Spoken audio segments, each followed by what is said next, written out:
Bismillah, Assalamualaikum warahmatullahi wabarakatuh.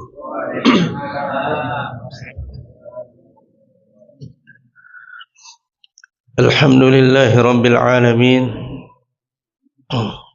Wabihi nasta'in ala umurid dunya wad din. Wassalatu wassalamu ala rasulillahil amin nabiyina Muhammadin wa ala alihi wa ashabihi ajma'in. Wa man tabi'ahum bi ihsanin ila yaumiddin, amma ba'd. Kaum muslimin, kaum muslimat yang dimuliakan Allah Subhanahu wa taala. Alhamdulillah, segala puji bagi Allah Subhanahu wa taala Rabbul Alamin yang masih memberikan kesempatan kepada kita untuk berkumpul di tempat yang mulia ini. Kita memohon kepada Allah Subhanahu wa taala agar senantiasa Allah Subhanahu wa taala memberikan nikmat-Nya kepada kita semuanya, menjaga kita semuanya, dan jika ada yang kurang dari nikmat yang Allah berikan dari kita, semoga Allah Subhanahu wa taala sempurnakan kembali, menyehatkan kembali saudara-saudara kita yang belum bisa hadir bersama kita. Ma'asyiral muslimin wal muslimat yang dimuliakan Allah Subhanahu wa taala. Insyaallah pada kesempatan kali ini kita akan lanjutkan pembahasan kita dari kitab fikih, yaitu Sahih Fikih Sunnah. Kemarin kita sudah selesai di dalam pembahasan tentang taharah hakikiyah. Taharah hakikiyah, yaitu bersuci dari hal-hal yang najis, yang mana najis ini secara kasat mata terlihat. Dan pembahasan terakhir kemarin tentang sunnah-sunnah fitrah, tentang sunnah-sunnah fitrah, yang mana kita semuanya dituntut untuk menjalankan sunnah-sunnah tersebut agar kita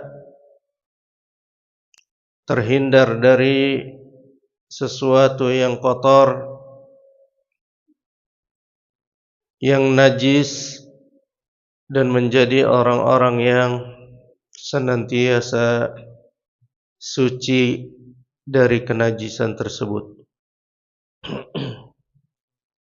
Dan insyaallah kita akan lanjutkan pembahasan selanjutnya, yaitu taharah hukmiyah, taharah secara hukum, yang mana taharah ini, bersuci ini, tidak nampak dari hal-hal yang kotor, karena kotornya ini adalah kotor dari segi kondisi manusia. Kotornya dari segi kondisi yang tidak nampak, yang tidak terlihat.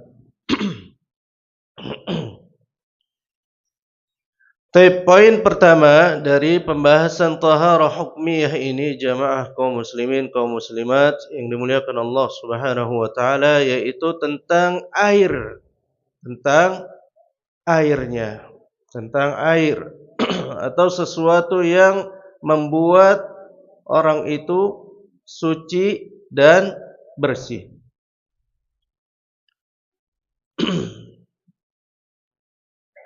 Karena seseorang mensucikan dirinya dari hadas itu menggunakan air, baik hadas kecil maupun hadas yang besar. Hadas kecil dengan wudu, hadas besar dengan mandi. Jadi seluruhnya menggunakan air.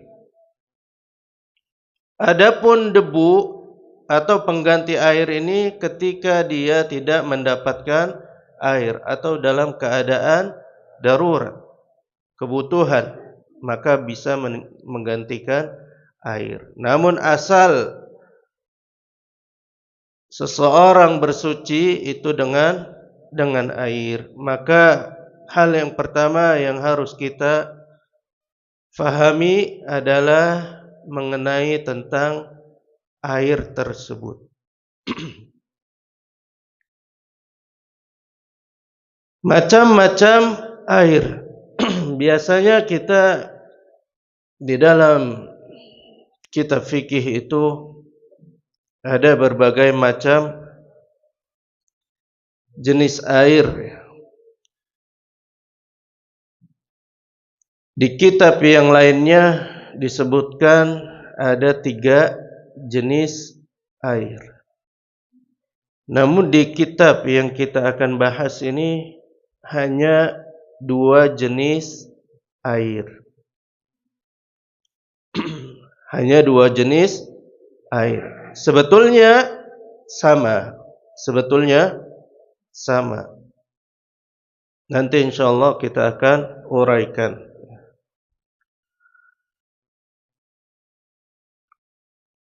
Yang pertama, jenis yang pertama yaitu al-ma'ul mutlaq.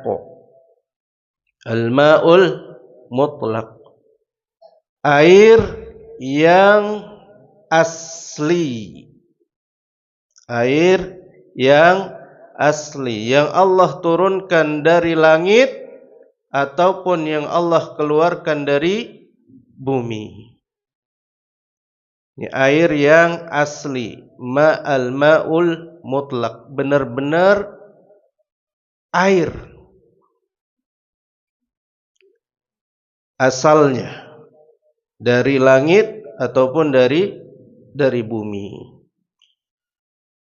Dan air mutlak ini sangat banyak, jenisnya sangat banyak. Di antaranya adalah air hujan, kemudian air tanah atau mata air, kemudian air mata dari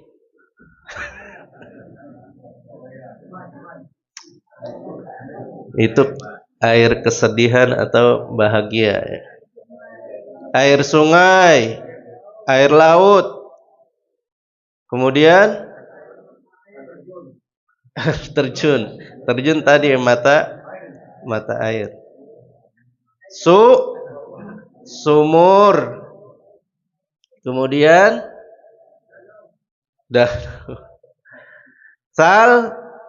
salju, embun. Nah ini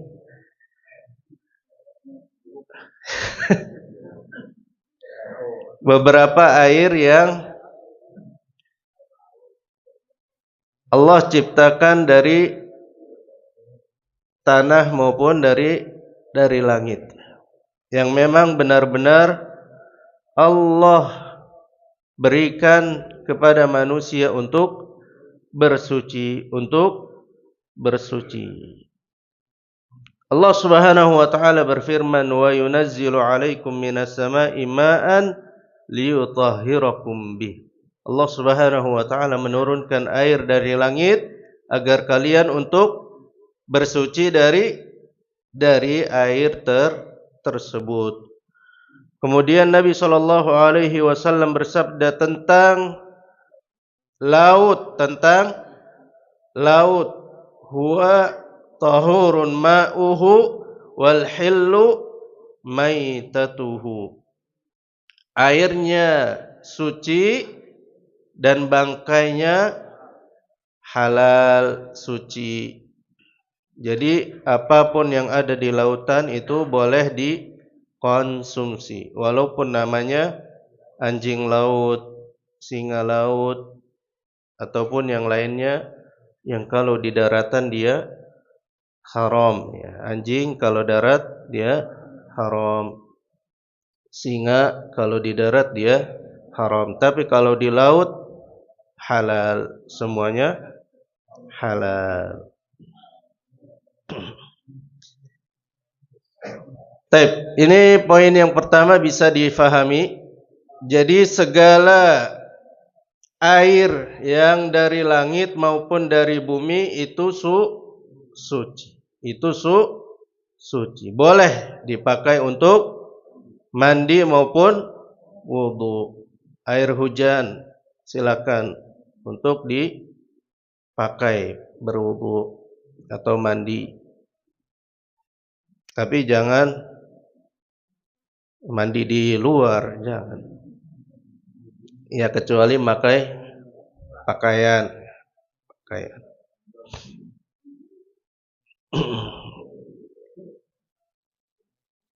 Nah, dari mak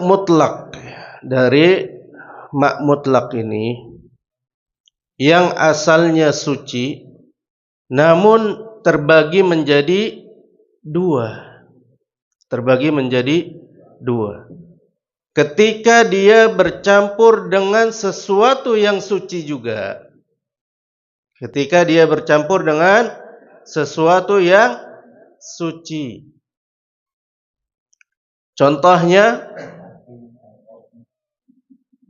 kopi, teh, susu, sirup, apalagi? Ya banyak ya yang bisa dikonsumsi. Nah, apakah sesuatu yang itu boleh digunakan untuk bersuci ataukah tidak? Ketika air yang mutlak tadi, air yang suci, bercampur dengan sesuatu yang suci, namun dalam keadaan banyak dan mengubah dari air tersebut sampai kepada namanya, maka hal ini tidak boleh untuk dijadikan bersuci. Tidak boleh untuk digunakan wudu ataupun mandi. Tidak mensucikan. Suci tapi tidak mensucikan.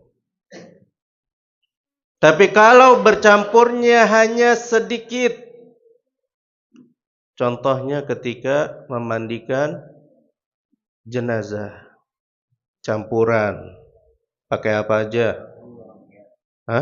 Wangi-wangian apa aja wanginya? Sider, apa sider? Bidara, kemudian kapur, sesuatu yang dicampurkan. Cuma campurannya jangan terlalu banyak,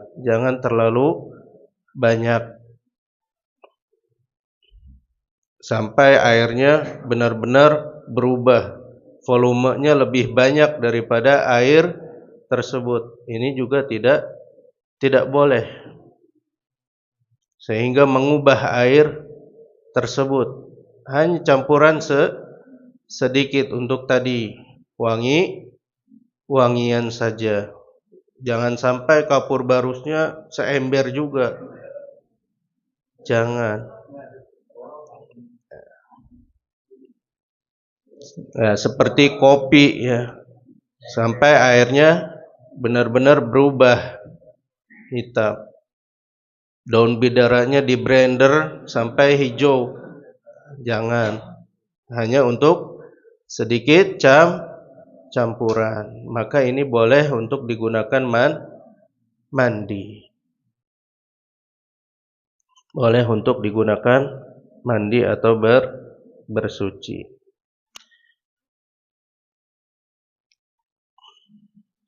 Adapun sabun ini tidak dicampurkan ke air ya.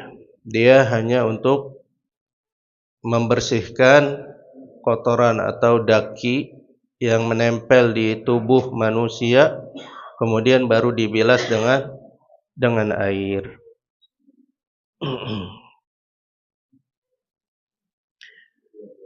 Nah ini, jadi ada dua keadaan ketika air yang suci bercampur dengan sesuatu yang suci.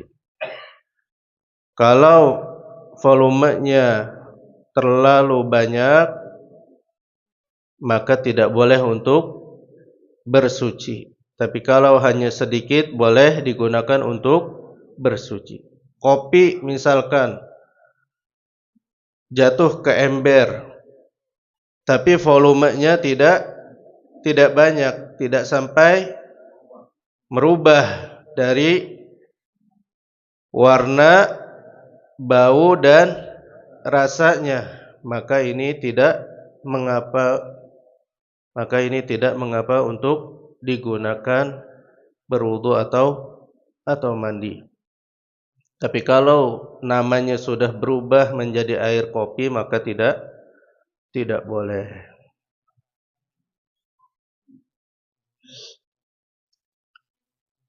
Kemudian yang kedua, yaitu al-ma' an-najis, al-ma'un najis, air yang najis, yaitu air yang bercampur dengan sesuatu yang najis. Maka ini jelas tidak boleh digunakan untuk bersuci. Airnya pun tidak suci dan tidak mensucikan. Ini jelas airnya tidak boleh untuk bersuci. Namun ada satu poin yang harus diperhatikan. Ketika ada sesuatu volume air yang bercampur dengan sesuatu yang najis, namun airnya itu tidak terkontaminasi dengan yang najis itu, apakah air ini masih bisa digunakan untuk bersuci ataukah tidak? Contoh, ada ember, nggak taunya ada cicak jatuh mati, atau kotorannya yang jatuh misalkan. Maka dilihat volume dari kotoran atau kenajisan air tersebut, apakah yang pertama mengubah ataukah tidak.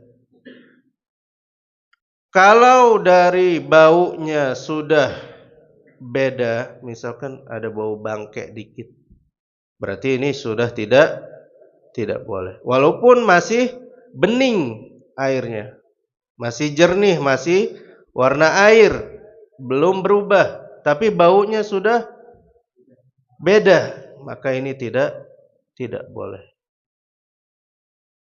Atau baunya masih sama, tapi warnanya sudah berubah, maka ini pun tidak boleh. Warna masih bening, bau masih sama, pas dirasain nggak enak, ada asam-asam dikit. Nah, ini juga tidak boleh.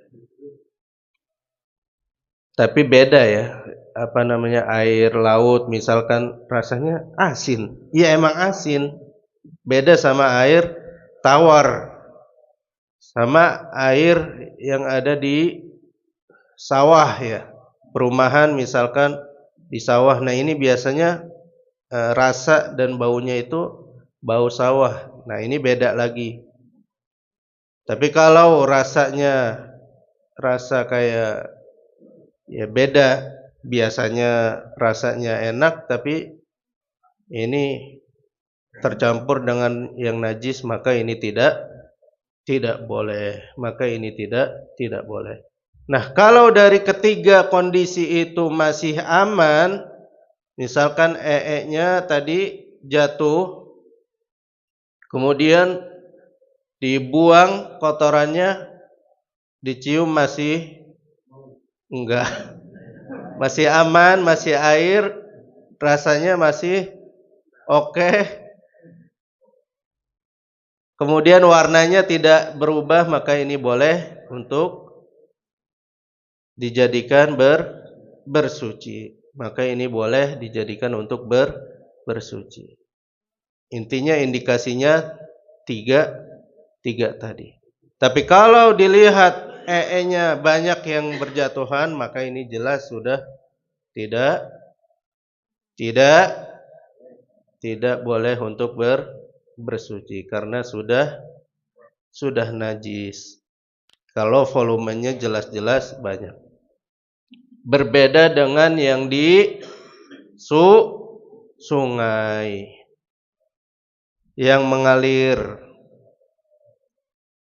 Kita mau berwudu, nggak taunya ada yang lewat. Biarkan dia lewat dulu, baru kita berwudu. Karena volumenya banyak, nggak usah Tapi ingat dilewatin dulu, baru kita berwudu. Nah, kalau di laut kita mau wudu, nggak taunya ada bangkai ikan misalkan, ada bangkai ikan, tidak mengapa kita wudu, karena dia halal bangkainya. Kecuali yang mati hewan dari darat, maka kita pindah tempat yang sekiranya tidak terkena bangkai dari najis dari bangkai tersebut. Nah, ini dua jenis air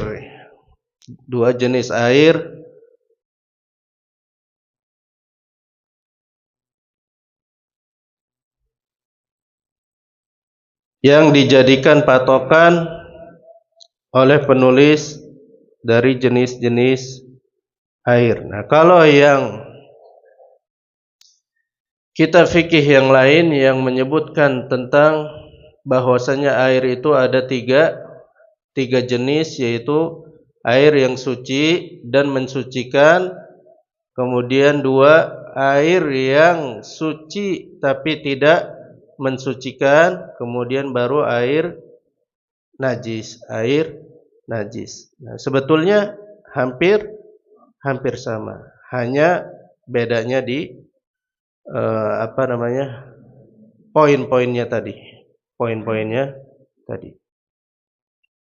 Nah, poin yang terakhir dari air adalah air musta'mal,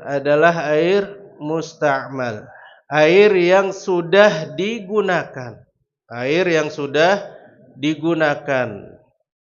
Misalkan orang berwudu dari ember misalkan.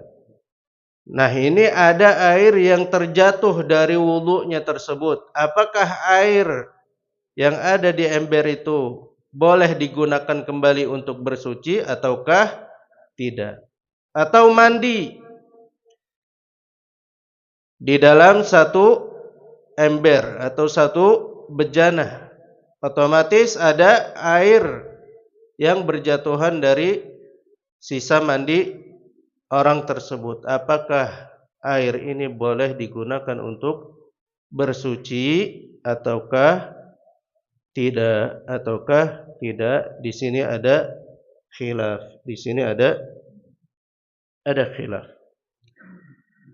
Yang pertama, tidak boleh digunakan untuk bersuci. Tidak boleh digunakan untuk bersuci.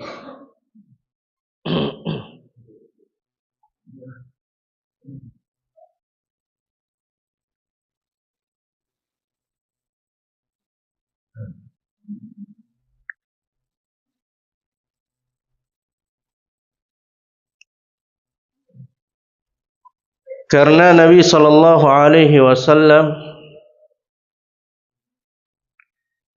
melarang seseorang untuk mandi di dalam satu bejana. Nabi sallallahu alaihi wasallam melarang seseorang untuk mandi di dalam satu bejana.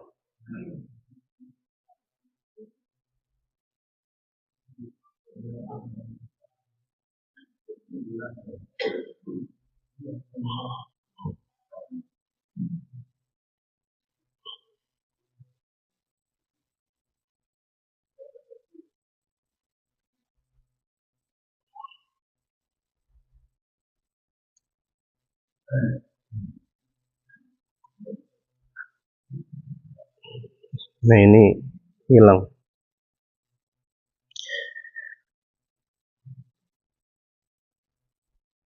Yang kedua, bahwasannya ma' musta'mal ini boleh digunakan untuk bersuci. Memang ini dalilnya berseberangan keduanya. Di satu sisi Nabi sallallahu alaihi wasallam melarang seseorang untuk mandi dalam satu bejana. Tapi di sisi yang lain Nabi sallallahu alaihi wasallam pernah mandi bersama istrinya dalam satu bejana. Nah, ini secara kasat pandang manusia dalilnya berseberangan.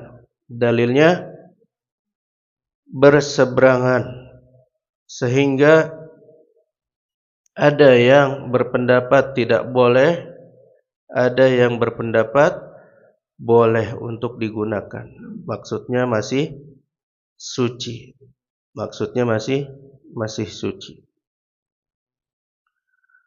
Nah, bagaimana dengan kita?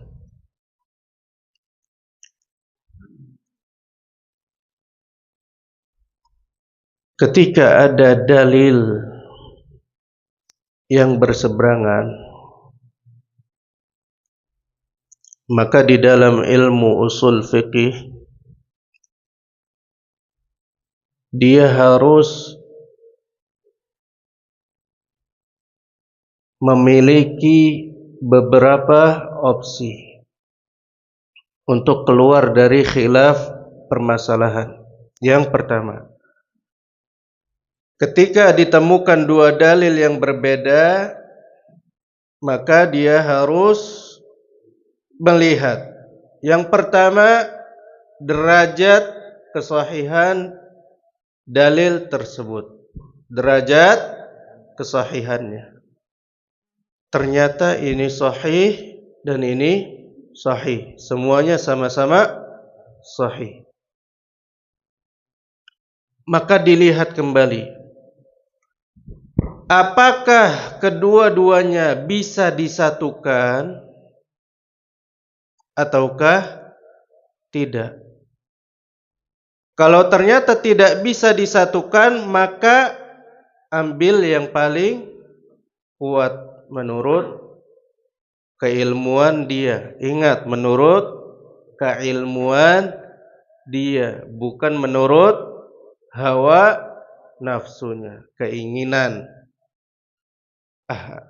Saya yang ini aja, kayaknya lebih enak. Tidak. Tapi menurut keilmuan dia. Nah, itulah fungsi dari sebuah mazhab. Misalkan dia mazhab Syafi'i. Nah, ini fungsi atau manfaat dari sebuah mazhab.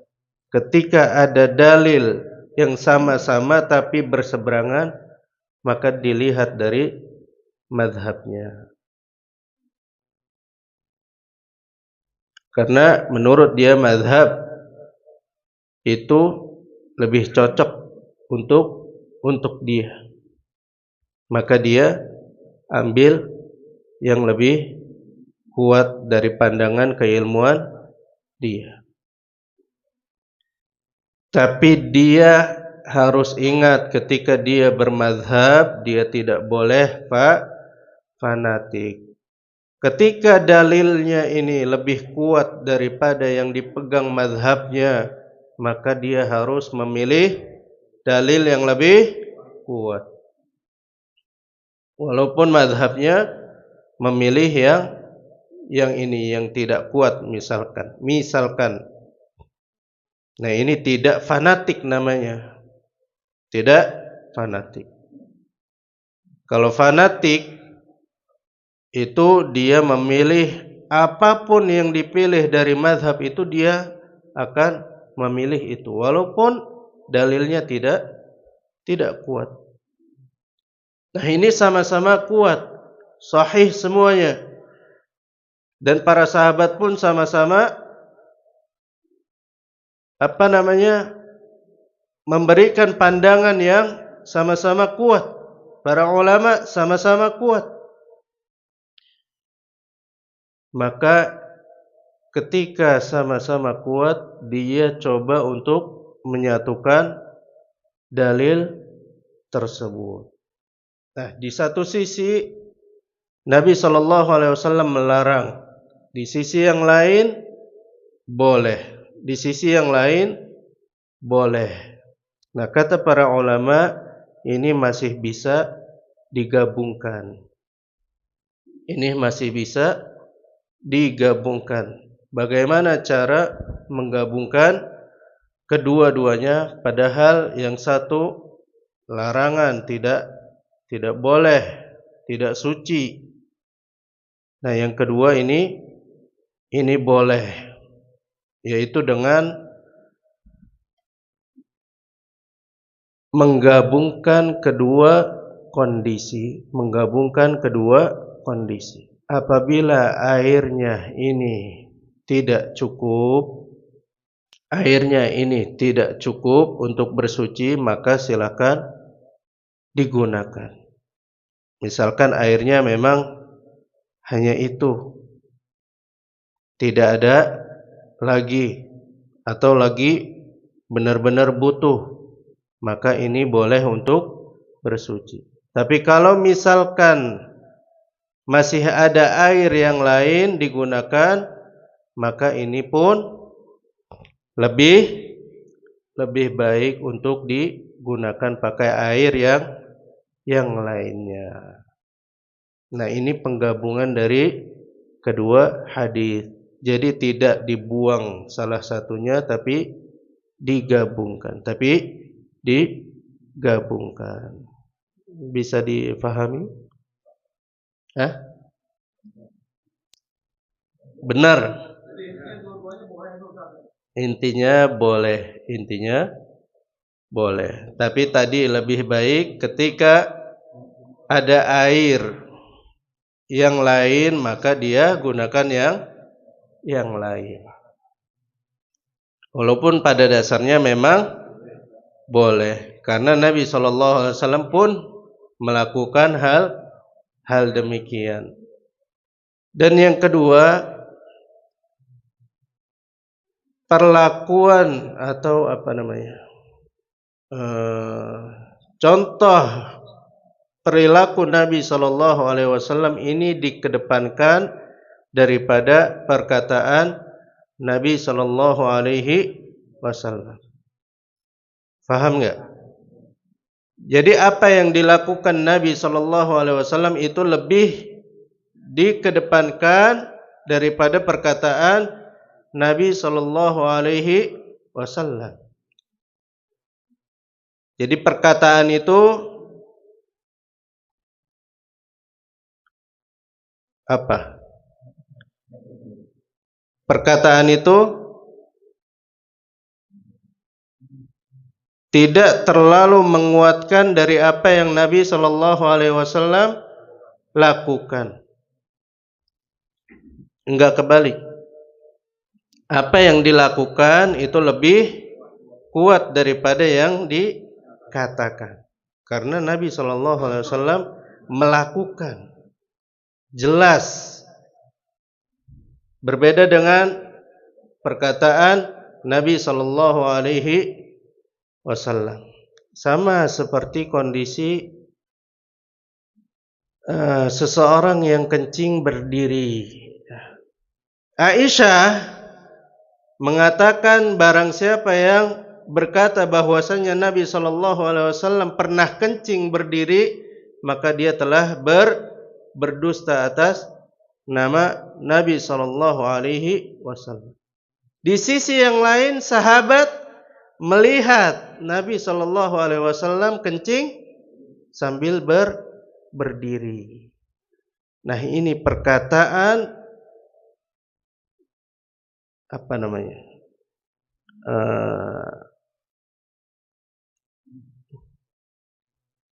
Bukan tidak bisa mengalahkan, apa namanya?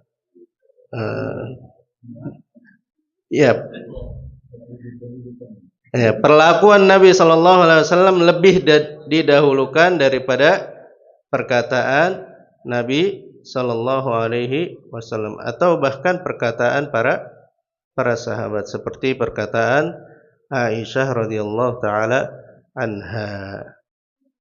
Karena memang Aisyah ini tidak pernah melihat Nabi SAW kencing sambil berdiri.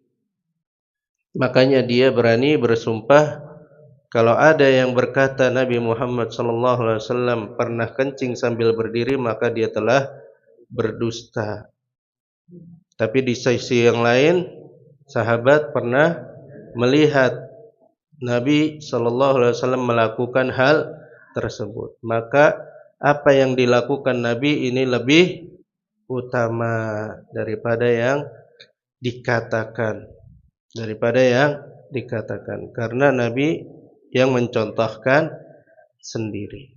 Nah, ini untuk musta'mal, boleh untuk dijadikan bersuci. Namun lebih baik ketika ada air yang lain untuk dijadikan bersuci, maka gunakan air yang lain.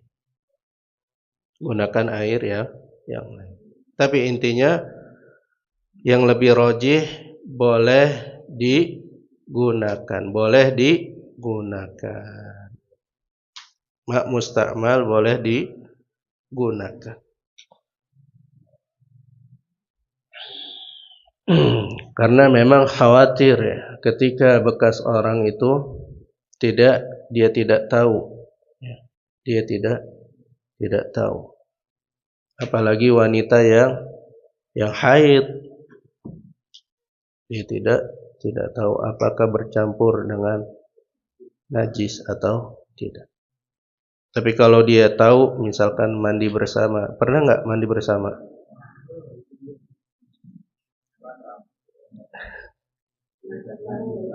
Pengantin baru aja, kalau lama udah enggak.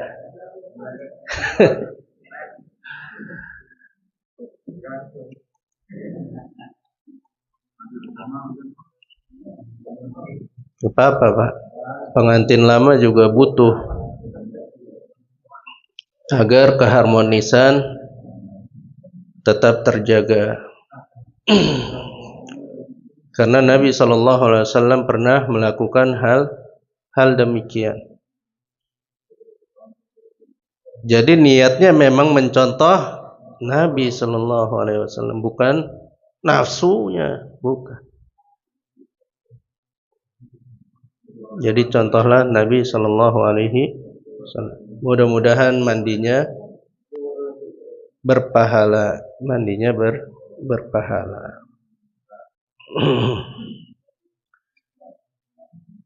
Nah, ini ringkasan dari macam-macam air. Ada pertanyaan?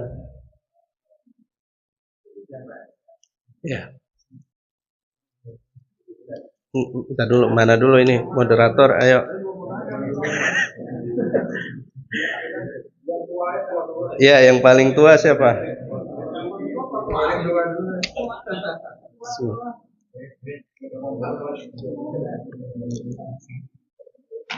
Ya. Ya. Air bersih, air mutlak, tapi tidak bisa untuk mensucikan. Air bersih, air mutlak yang tidak mensuci. Air mutlak tadi contohnya apa? Mau dicontohin yang mana? Mau laut, sungai, atau apa? Mau yang mana contohnya? Air hujan. Nah, air hujan, kita tahu warna air hujan itu apa? Bening. Ketika kita tampung di satu bejana, dia bening. Nah, ketika dia bercampur dengan hal yang lain, kalau dia tidak bercampur, pastikan udah suci. Pastikan dia suci. Kita tampung di bejana misalkan, atau langsung kita tadahkan air hujan dari langit langsung. Ini pastikan kesucian dari air hujan.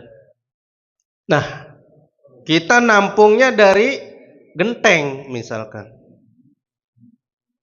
Yang mana genteng ini kita nggak tahu, ada kotoran burung, kotoran kucing. Kucing ada ya, tikus, kucing, dan yang lainnya. Maka kita lihat di tampungan air tersebut tadi. Kalau volumenya banyak, pastikan juga dia suci. Pastikan dia suci. Apalagi sampai mengalir deras misalkan. Air hujannya besar, maka pastikan ini suci.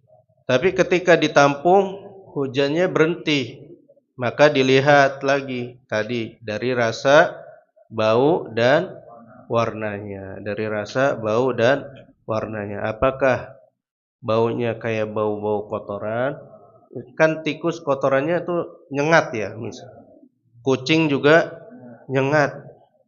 Nah, kalau airnya sudah agak-agak beda, nah ini tidak boleh. Ini tidak boleh. Kalau sungai airnya memang seperti itu, ada yang coklat, ada yang bening, ada yang hijau.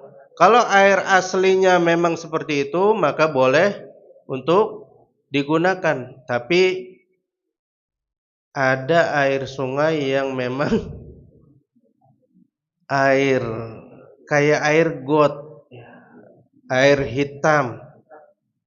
Nah, ini tidak boleh digunakan. Tidak boleh digunakan karena volume najisnya itu lebih banyak. Tapi kalau air yang hijau karena lumut, nah ini tidak mengapa. Kemudian airnya coklat kayak kali Malang, nah ini juga tidak mengapa. Atau bahkan sampai bening, nah ini lebih bagus lagi. Tapi kalau yang hitam di sini kayak mana? Ciliwung ya, Ciliwung atau Senen. Nah ini baunya juga kayak bau bangkai ya, atau bau sampah. Nah ini juga tidak boleh untuk dijadikan bersuci. Taib empang, maka lihat kondisinya, ada jamban di situ apa enggak. Jamban itu tempat buang air. Karena empang ini enggak seperti sungai ya. Empang volumenya diam, tetap. Maka dilihat, kalau tidak ada yang lainnya, empang, kalau bau ya udah jelas. Tapi kalau empangnya, biasanya empang apa? Ya, makanya tergantung nih daerahnya. Nah,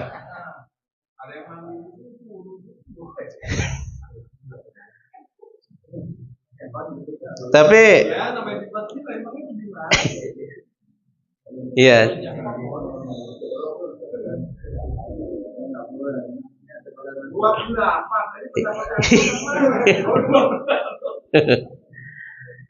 Iya, sebetulnya kalau empang asli yang tidak terkontaminasi dengan hal yang lain, seperti tadi ada air aliran dari kamar mandi yang orang kencing di situ, buang air di situ, mandi di situ, maka ini tidak boleh.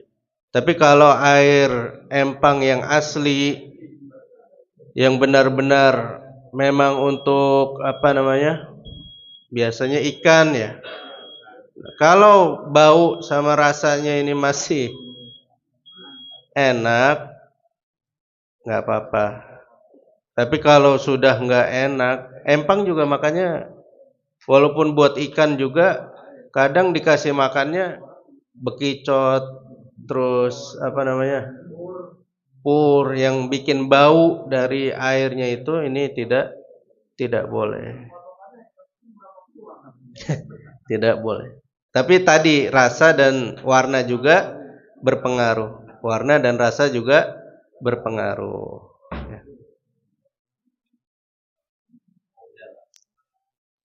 Ya.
Tapi yang pertama tadi air yang sudah digunakan ya, tapi volumenya besar ya, karena memakai kolam dan biasanya mengalir ya,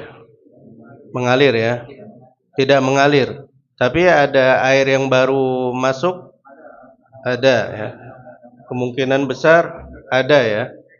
Nah ini tidak mengapa, tidak mengapa. Bahkan tadi yang tidak mengalir pun, kalau tidak ada air lagi, tidak mengapa untuk dipakai. Misalkan bekas istri kita wudhu di dalam satu ember, ini juga tidak mengapa dipakai. Aman. Apalagi yang mengalir, maksudnya mengalir itu diisi terus. Nah, yang kedua air yang dimasak. Nah, ini tetap boleh karena tidak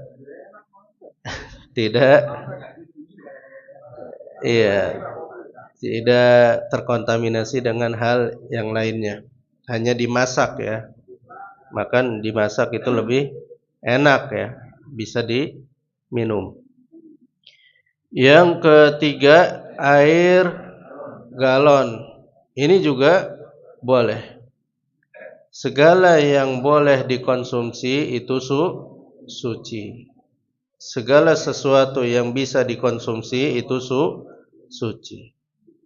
Dan bisa untuk mensucikan ketika tidak bercampur dengan yang lainnya. Seperti air galon aqua atau yang dari sumur bor, sama saja. Boleh untuk bersuci. Beda dengan air kopi setelah dimasak, nyeduh kopi. Nah, ini tidak boleh untuk bersuci. Suci tapi tidak untuk bersuci. Ya, walaupun mengandung zat kimia. Misalkan kolam renang juga, ya. Kolam renang biasanya pakai kaporit. Nah, ini juga boleh untuk mandi, boleh untuk mandi.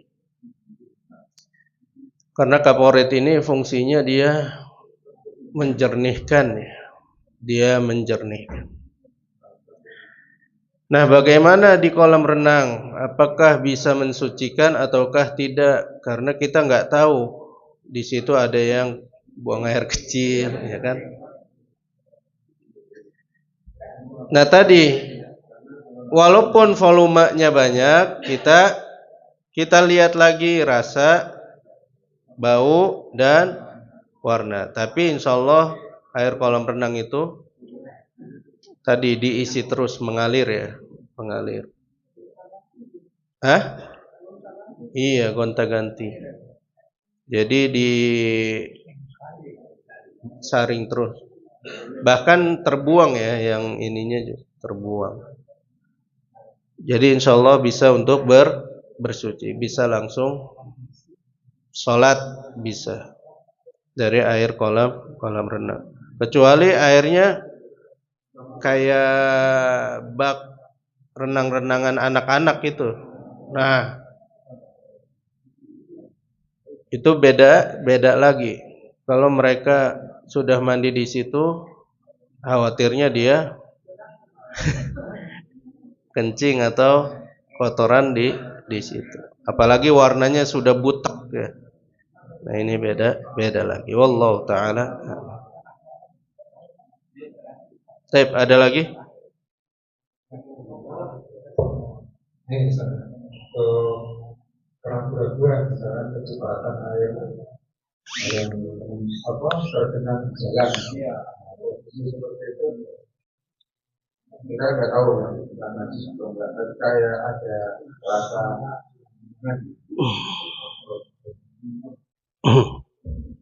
Ya, ini sepertinya sudah dijelaskan ketika kita membahas tentang najis, ya, kalau nggak salah, tentang genangan air yang ada di jalan.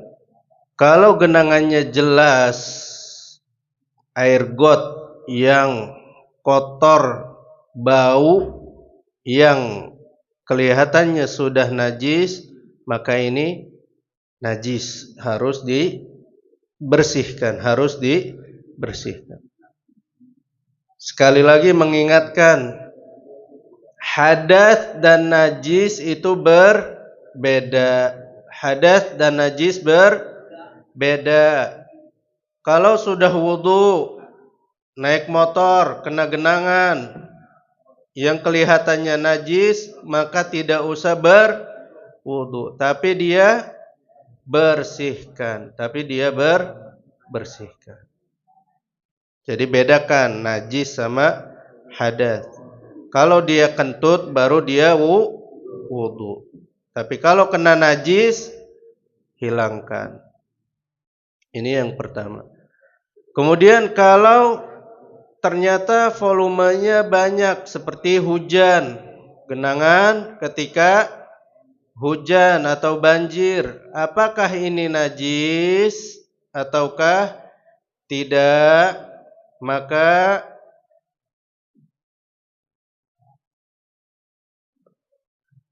tidak najis, karena volume air hujan ini lebih banyak, tidak sampai menajiskan air tersebut, tapi tidak untuk bersuci, karena airnya sudah tercampur, warnanya sudah berbeda, rasanya sudah berbeda, baunya pun berbeda. Untuk kenajisan tidak sampai menajiskan karena volumenya lebih banyak. Allahu taala a'lam. Itu. Kalau ibu-ibu mah anteng kayaknya.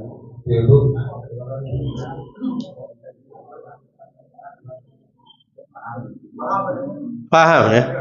Masya Allah. Iya, iya. Tapi bisa difahami ya, Bapak-bapak. Mudah ya, nggak susah kan? Yang susah dibuang aja ya. Ambil yang mudahnya aja. Tapi walaupun seperti itu, bulan depan jangan lupa lagi.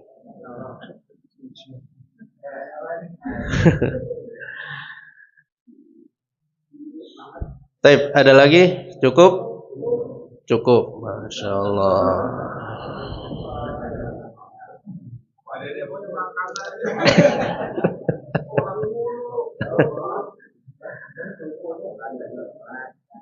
Papa kan dapat dua kan, dapat pahala ilmu sama makan.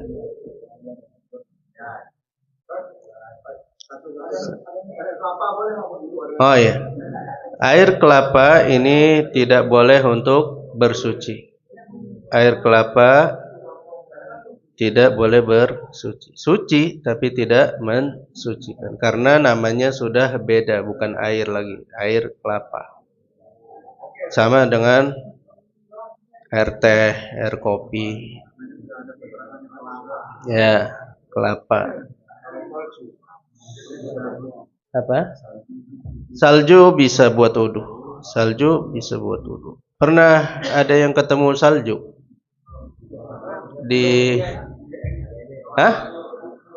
Belum ya. Jadi salju itu walaupun dia padat, ketika disentuh dia cair. Nah, airnya ini bisa untuk bersuci. Air es batu boleh untuk bersuci. Tapi esnya es beneran, jangan es jeruk. Es batu boleh.